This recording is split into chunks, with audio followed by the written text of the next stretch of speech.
আসসালামু আলাইকুম। নাইমা বলছি বিক্রমপুর থেকে। বাংলাদেশি ব্লগার মম নাইমা চ্যানেলে সবাইকে স্বাগতম। কে কোথা থেকে আমার ভিডিও দেখছেন তা তো আমার জানা নেই, তবে কাছে এবং দূরে, দেশ ও দেশের বাইরে যে যেখান থেকে আমার ভিডিও দেখছেন, আশা করছি সবাই আল্লাহর রহমতে অনেক ভালো আছেন। আমিও আলহামদুলিল্লাহ ভালো আছি। ফজরের নামাজ আদায় করার পরে, ফজরের নামাজের পরে যে আমলগুলো আছে সেগুলি করছিলাম। অনেক সময় কোন দোয়ার পরে কোন দোয়া পড়ব সেটা মনে থাকে না, আবার এমনিতেও অনেক দোয়া আছে যেগুলো আমার মুখস্থ নেই, তাই একটা ছোট্ট ডায়েরির মধ্যে সব কিছু লিখে রেখেছি। প্রত্যেক ওয়াক্তের নামাজের পরে যে আমলগুলো আছে, আমি যেগুলো জানি বা অনেক সময় মোবাইল থেকে, ইউটিউব থেকে সার্চ দিয়ে দিয়ে মানে টুকে রেখেছিলাম, তো সেইগুলোই এখানে ধারাবাহিকভাবে ডায়েরিতে লিখে রেখেছি। এখানে যে সব আমলগুলো আছে এমন না, আমি যতটুকু জানি ওই যে বললাম, আর কিছু মোবাইল থেকে জেনেছি, তো সেগুলোই নিয়েছি। আবার কিছু কিছু দোয়া বা সূরা আছে যেগুলো আমি একটু বেশি করি, মানে 3 বারের জায়গায় 5 বার বা 7 বারের জায়গায় 11 বার, এইরকমও, মানে যেগুলো আমার পছন্দের সূরা সেগুলো আমি একটু বেশি পরিমাণেও পড়ি। এইদিকে ঘুম থেকে জেগেই দেখছি একটানা বৃষ্টি হয়ে যাচ্ছে। চারিদিক এতটাই অন্ধকার হয়ে আছে যে বোঝাই যাচ্ছে না সকাল হয়েছে। ঘড়ির দিকে তাকালে দেখা যায় সময় বেড়ে চলেছে, বেলা হচ্ছে, কিন্তু বাইরের দিকে তাকালে মনে হয় সময় থেমে গেছে, একই অবস্থায় আছে, সকাল এখনো হতে বাকি। বৃষ্টির দিনে বেলা হয়েছে কিনা বাইরের দিকে তাকিয়ে বোঝা এমনিতেই দায়, তো ঘড়ির দিকে তাকালাম, পরেই ঘড়ি বলে দিল যে বেলা হচ্ছে, কাজে লেগে পড়।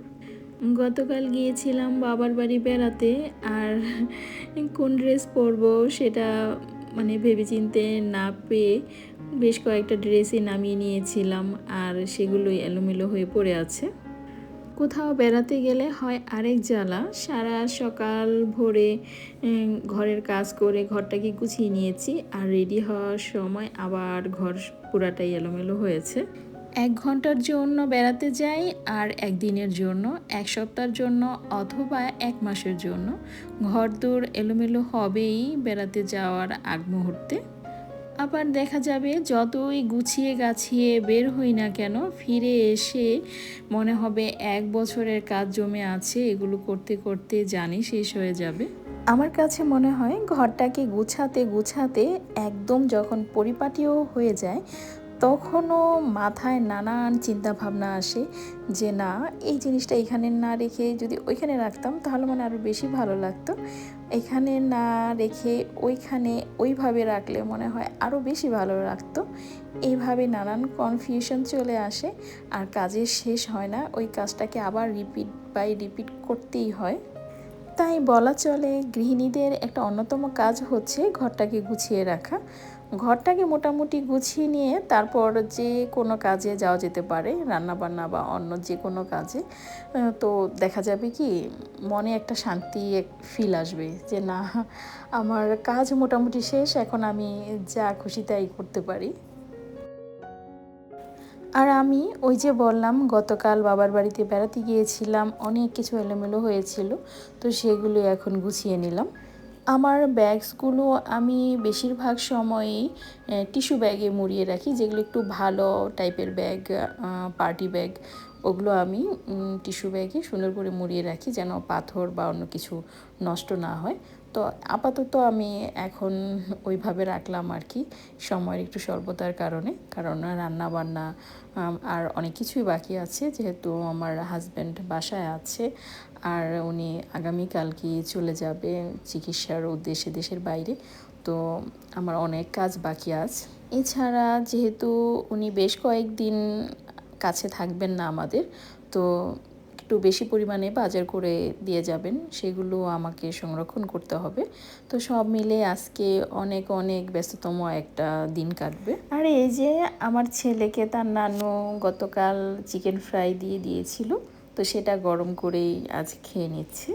বৃষ্টি পেয়ে আজও বাপ আর কন্যা বিশাল বড় একটা ঘুম দিয়েছে সকালে, তো সেই ফাঁকে আমি অনেক কাজ করে নিয়েছি, ঘরটরও মোটামুটি গুছিয়ে নিয়েছি।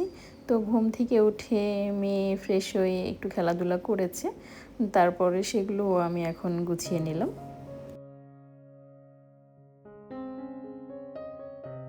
এই বৃষ্টির মধ্যেই আমার হাজব্যান্ড বাজারে গিয়েছিল, তো আমি ভয় পেয়েছিলাম, যেহেতু পায়ে একটু সমস্যা, হাঁটতে এখনও অনেক কষ্ট হয়, তো বৃষ্টির মধ্যে বাজারে যাওয়া আসা খুবই কষ্টকর। আজ আমি তাকে বাজারে পাঠিয়েছি। তো বেশ কয়েক মাস যাবৎ ধরেই মানে টুকিটাকি মুদি বাজার যেগুলো সেগুলো আমি করি, আর অন্য কাউকে দিয়ে মাছ মুরগি এগুলো আনাই। তো দেখা যায় কি, বাজারে না গেলে কি মাছ উঠেছে, ভালো ভালো মাছ আছে কি না বাজারে সেটা বোঝা যায় না। আমি বলে দিই আমার জন্য এই মাছ নিয়ে এসেন, যদি পায় তাহলে আনে, আর না পেলে তো আর আনা হয় না, এরকম হয়ে যায়। এই জন্য আমি আজ তাকে বাজারে পাঠিয়েছি, বাচ্চাদের জন্য বলেছি পাঙ্গাস মাছ আনার জন্য, মুরগি, আর ওনার পছন্দের মাছ যেটা বলেছি যে আজকে খাওয়ার জন্য যেটা তোমার ভালো লাগে সেটাই আনবে। তো আজকের জন্য উনি এই কাতল মাছটা এনেছেন। তো বড় সাইজের কাতল পাননি, এরকম মিডিয়াম সাইজের একটা কাতল এনেছেন। তো আজকের দুপুরের মেনু হচ্ছে ঢ্যাঁড়স ভাজি, তারপর কাতলা মাছ বেগুন দিয়ে, আর হচ্ছে ট্যাংরা মাছ, একটু বড় সাইজের ট্যাংরা মাছ। অনেকেরই ঢ্যাঁড়স ভাজি করার সময় গলা গলা হয়ে যায়, পিচ্ছিল ভাব চলে আসে। যাদের এইরকম হয় তারা একটু মোটা করে ঢ্যাঁড়সগুলো কেটে নেবেন, আর তেলের পরিমাণটা একটু বাড়িয়ে দিবেন। কড়াইতে ভাজি দেওয়ার পরে খুব একটা নাড়াচাড়া করবেন না, 1 বা 2 বার উল্টে পাল্টে দিয়েই ভাজিগুলো একদম রান্না করে ফেলবেন। আর চুলার আঁচটা একটু বাড়িয়ে রাখবেন, ঢাকনা কখনোই দিবেন না। এই কয়েকটা দিক খেয়াল করলেই আপনার ভাজি ঝরঝরে হবে। এইদিকে দুপুরে রান্না কমপ্লিট করে এখন বাজার গুছাচ্ছি। পাঙ্গাস মাছ এনেছে একটা বিশাল সাইজের, আর মুরগি এনেছে বেশ কয়েকটা, তো সেগুলো এভাবে বক্সে করে রেখে দিচ্ছি। আমাদের পাশের বাসার এক ফুপু আর দাদি আছেন, যারা আমাদের মাছ কাটেন, আমাদের তিনো জায়ের মাছ ওনারাই কেটে দিয়ে যান, তো খুব ভালোভাবে ধুয়েও দিয়ে যান। তারপরেও আমি গরম পানি দিয়ে ধুয়ে নিয়েছি, লবণ দিয়ে আবারও ভালোভাবে ঝাঁকিয়ে ধুয়ে তারপর মাছগুলো বক্সে রেখেছি, আর মাংসগুলো ভালোভাবে ওয়াশ করে তারপর বক্সে করে রেখে এভাবে পানি দিয়ে রাখছি। এভাবে পানি দিয়ে মাংস রাখলে অনেক দিন পর্যন্ত মাংসে তাজা একটা ভাব থাকে। বেশি দিন ফ্রিজে রাখলে যে একটা আষ্টে গন্ধ আসে বা খেতে ভালো লাগে না, ওই ব্যাপারটা আর থাকে না। এভাবেই নানা ব্যস্ততায় কাটলো সারাদিন। আর এখন সন্ধ্যায় সেই যে বিশাল সাইজের তেলাপিয়া মাছটা এনেছিল সেটাকে আমি আনামে রেখে দিয়েছিলাম।